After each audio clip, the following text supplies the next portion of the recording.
নির্ভরযোগ্য সূত্রে আর একটা বিশেষ ঘটনা জানা গেছে। 5ই আগস্ট সকাল 10:30টায় জেনারেল ওয়াকার তাদের যুক্তি দেখেন, সেনাবাহিনীর যুক্তি শোনেন। এটা নাকি সেনাবাহিনীর সুনাম ক্ষুণ্ণ হবে, 1। 2 নাম্বার পয়েন্ট হচ্ছে এখানে অনেক মহিলা রেপ হয়েছে।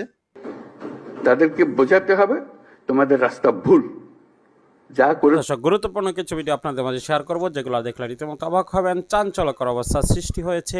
ইতিমধ্যে সেনাপ্রধান ওয়াকারুজ্জামানকে কঠিন হুঁশিয়ারি বার্তা দিয়েছেন ডক্টর মোহাম্মদ ইউনূস। তিনি কী বলেছেন বিস্তারিত দেখতে পারবেন। এবং সেনাপ্রধান ওয়াকারুজ্জামানের অজানা কিছু গোপন তথ্য ফাঁস করেছেন পিনাকি ভট্টাচার্য, এবং সাংবাদিক ইলিয়াস হুসাইনও কঠিন ধোলাই করেছেন। না টেনে ভিডিওটি শেষ পর্যন্ত দেখলে অনেক তথ্য পেয়ে যাবেন। একটি লাইক করবেন, সাবস্ক্রাইব করে শেষ পর্যন্ত দেখতে থাকুন। নির্ভরযোগ্য সূত্রে আর একটা বিশেষ ঘটনা জানা গেছে। 5ই আগস্ট সকাল 10:30টায় জেনারেল ওয়াকার ইন্ডিয়ার সেনাপ্রধানের সাথে 17 মিনিট ফোনে কথা বলছেন। সেই আলোচনায় দুই পক্ষই খুনি হাসিনার পালায় যাওয়ার নির্বিঘ্ন রাস্তা এবং নিরাপদ আয়োজনের বিষয়ে পরস্পরকে আশ্বস্ত করছেন। দ্বিতীয়ত, আগের রাতেই প্রধান বিরোধী দলসমূহ ঢাকা বিশ্ববিদ্যালয়ের একজন শিক্ষক, নামই বলে দিই আপনারা জানেন, আসিফ নজরুল, সেই আন্দোলনের কেন্দ্রে অবস্থানকারী 2 জন ছাত্রনেতার সাথে ওয়াকারের প্রাথমিক যোগাযোগের তথ্য বিনিময় করছেন। 15 বছর ধরে চালায় যাওয়া ফ্যাসিবাদের মহারানী দেশ খেকো শেখ হাসিনাকে নিরাপদ প্রস্থানের সকল সুযোগ কইরা দিয়া শেখ পরিবারের জামাই জেনারেল ওয়াকার এদেশের গণতন্ত্রকামী মানুষ এবং মহান আত্মত্যাগে বলিয়ান সংগ্রামী দেশবাসীর সাথে বিশ্বাসঘাতকতা করছেন। এই জন্য অবশ্যই তাকে একদিন বিচারের মুখোমুখি দাঁড় হতে হবে। আমি যে বিডিআর এর কাজটা করছিলাম, এই বিডিআর এর এই বিষয়টা নিয়েই তাদের যুক্তি দেখেন, সেনাবাহিনীর যুক্তি শোনেন। যুক্তি হচ্ছে, কনক সারোয়ার, ইলিয়াস হুসাইন, পিনাকি ভট্টাচার্য, আপনাদের এই দেশের অসামান্য অবদান, আপনাদেরকে যথাযোগ্য সম্মাননা দিয়ে দেশে আনা হবে, আপনাদের সম্মান দেওয়া উচিত আমাদের। আচ্ছা, এখন কি করতে হবে? সেনাবাহিনী নিয়ে করা যাবে না, বিডিআর নিয়ে করা যাবে না। বিডিআর নিয়ে কি হয়েছে? বিডিআর নিয়ে করলে নাকি এটা নাকি সেনাবাহিনীর সুনাম ক্ষুণ্ণ হবে, 1। 2 নাম্বার পয়েন্ট হচ্ছে এখানে অনেক মহিলা রেপ হয়েছে, এদের নাম প্রকাশ পেয়ে যাবে। কত লেম একটা যুক্তি, আপনি চিন্তা করেন, এটা হয়ে যাবে। তো আমি বলেছি যে আমরা পৃথিবীতে এখন পর্যন্ত, আমি তো সাংবাদিকতায় যতটুকু আমার প্রশিক্ষণ নেওয়া হয়েছে, আমি তো কোথাও শুনি নাই যে কোনো রেপ হওয়া কোনো নারীর নাম কোনো গণমাধ্যম প্রকাশ করতে পারে, আনলেস শি ইজ ডেথ। মারা যাওয়ার পরে আপনি তার নাম প্রকাশ করা যাবে, কিন্তু মারা যাওয়ার আগ পর্যন্ত আমরা তার নাম, ছবি কোনো কিছুই প্রকাশ করি না। আমরা বলবো কেন? এটা গোপন একটা তদন্ত হবে, কারা কারা করেছে। যে বিডিআর এর সৈনিকরা ধর্ষণ করেছে তাদের ফাঁসি দিয়ে দিবেন, যারা ছাড়া পেয়েছে তাদেরকেও ধরবেন, যারা সাক্ষীদের ভেতর অনেকে ক্রিমিনাল আছে তাদেরকে ধরবেন, ধরে নিয়ে তাদের ফাঁসি দিবেন। আমি তো না করি না, আমি বিচার চাই, বরং আপনাদের চাইতে বেশি বিচার চাই আমি। সো আপনারা করেন এই যুক্তিতে বিডিআর এর নিয়ে কাজ করতে না। তো আমি বিডিআর এর প্রোগ্রামটা করেছি অনেক সেন্সর করে দাদা। এইটারে নিয়ে যদি আসল কথা যদি বের করা যায়, তাহলে সেনাবাহিনী যারা মারা গিয়েছে তাদের মধ্যে অনেকের পোলাপানের মান সম্মান নিয়ে রাস্তায় বাড়ি হইতে পারবে না।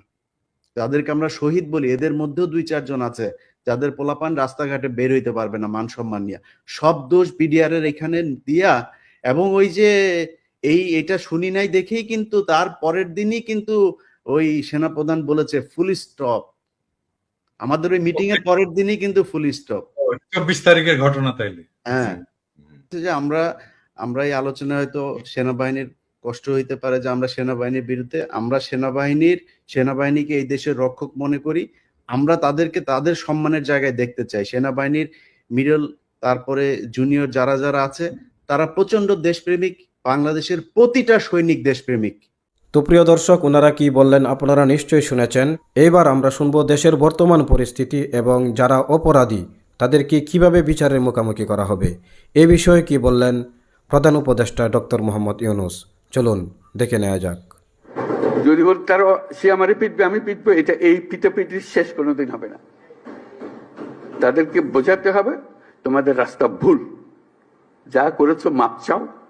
তোমরা বিচারের কথা বলেছো অনেক সময়, বিচার তো হবে, বিচারের কাজ সরকারের দায়িত্ব বিচার করা। এবং তোমরা তাৎক্ষণিক বিচার চেয়েছো, এখানে অনেকে তাৎক্ষণিক এক্ষুনি বিচার চাই। বিচারের মুশকিল হলো যে তাৎক্ষণিক হয় না এই জিনিস, কারণ তাৎক্ষণিক হতে হলে অবিচার হয়ে যায়। বিচারের মূল জিনিসটা হলো এটা সুবিচার হতে হবে।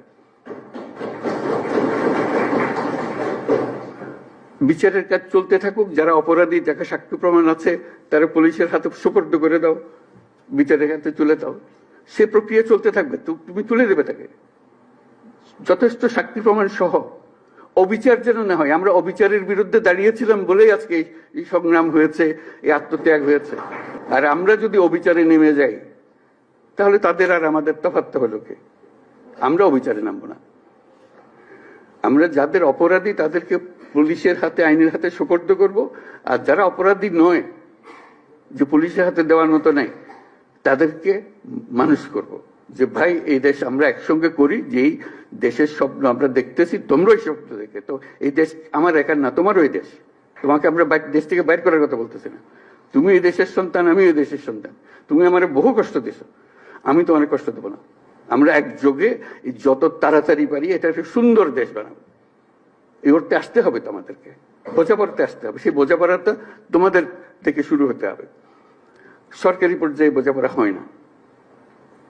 কাজেই সেই জিনিসটা দেখো, যারা অপরাধী তাদের অবশ্যই বিচার করতে হবে, যারা অপরাধী নয় তাদেরকে সৎ পথে নিয়ে আসতে হবে আমাদেরকে, এই দেশে থাকার জন্য, একত্রে থাকার জন্য। এবং সেখানে ওদের কথা বলতেছি, তারা আমাদের উপরে 16 বছর ধরে অত্যাচার করার সীমা নেই। সেটা আমাকে বলতে হবে না, আপনারা আমার থেকে বহুগুলো বেশি ভালো জানেন। কথা হলো যে আমরা আজকে যারা বসে আছি তাদের মধ্যেও যেন আবার আপনারা আর আমরা আলাদা হয়ে না যাই, যে অভিযোগ করতে থাকি।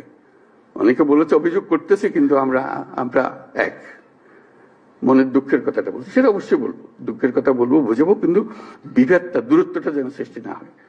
এটা একজোটে থাকতে হবে, একসঙ্গে থাকতে হবে সারা দেশের জন্য। আজকে এটা খুবই জরুরি। সম্প্রতি যেসব ঘটনা ঘটে, দর্শক সম্পূর্ণ ভিডিওটি দেখলেন, অবশ্যই বুঝতে পেরেছেন সেনাপ্রধান ওয়াকারুজ্জামান রীতিমতো ফেসে যাচ্ছেন।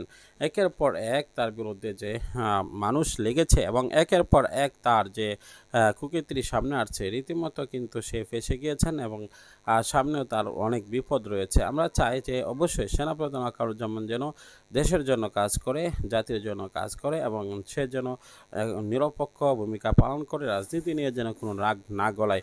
কেননা সে প্রশাসনিক ক্ষমতাধর ব্যক্তি, যে কোনো রাজনৈতিক ব্যক্তিত্ব নয়, সে কোনো রাজনৈতিক নেতা নয়, সে যে কথা বলবে।